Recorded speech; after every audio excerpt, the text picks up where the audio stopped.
တငယ်ချင်းကိုယုံမိလို့ထိုင်းမှာသိန်းပေါင်း1000ကျော်ဆုံးရှုံးခဲ့ရတဲ့မြန်မာအမျိုးသမီးရဲ့ပြည်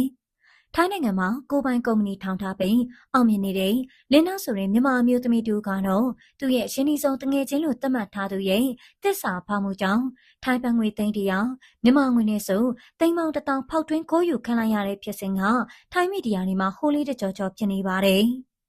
ခိုးယူခံရတဲ့အင်ရှင်မျိုးသမီးကသူ့တငယ်ချင်းကိုမိသားစုဝင်တယောက်လိုယုံကြည်ပြီးသူနေတဲ့ကွန်ဒိုရဲ့အဝင်ထွက်ကီးကပ်ကိုတော့ပေးရထားခဲ့လို့အခုလိုဖြစ်ခဲ့တာပါ။တနေ့မှာအင်ရှင်မျိုးသမီးကအလုပ်ကိစ္စနဲ့မြို့တစ်မြို့ကိုခီးသွားမယ့်အကြောင်းတငယ်ချင်းတွေရှိတဲ့ Messenger Group မှာတီးပေးခဲ့ပါတယ်။ဒါကိုပဲခွင်ကောင်းစောင့်နေတဲ့အဆိုပါတငယ်ချင်းဆိုသူက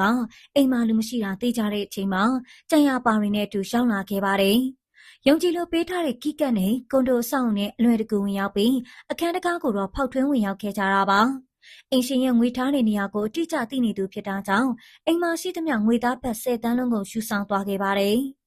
အဲဒီနောက်မှာတော့ကိုရငွေတွေနဲ့ရွှေတဲ့ပစ္စည်းတွေနောက်ဆုံးပေါ် iPhone 17 Pro ဖုန်းတွေဝယ်ယူသုံးဖြုံခဲ့ကြပါတယ်။ဒါပေမဲ့ရာဇဝတ်မှုကကြာရှည်မခံပါဘူး။အင်ရှင်မျိုးသမီးပြန်ရောက်လာပြီး CCTV မှတ်တမ်းတွေနဲ့တိုင်ကြားခဲ့လို့ထိုင်းရဲတပ်ဖွဲ့ကတငယ်ချင်းစုသူနဲ့ကြံရပါသူတွေကိုဖမ်းဆီးရမိခဲ့ပါတယ်။ဒီပြင်ရဟာထိုင်းမှာရိုးသားစွာစူးစမ်းနေကြတဲ့မြန်မာလူမျိုးတွေရဲ့ဂုဏ်သိက္ခာကိုပါ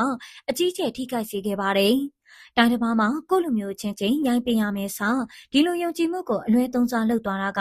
တကယ်ကိုကြောက်စရာကောင်းပါတယ်။ပရိသတ်ကြီးအနေနဲ့လည်းဘလောက်ပဲခင်မင်ရှင်းနေသည့်ဖြစ်စေကိုယ့်ရဲ့လုံခြုံရေးနဲ့ငွေရေးကြေးရေးကိုတတိကြီးစွာထားတဲ့ဆိုတဲ့သင်ခန်းစာတစ်ခုရလိုက်တာဖြစ်ပါတယ်။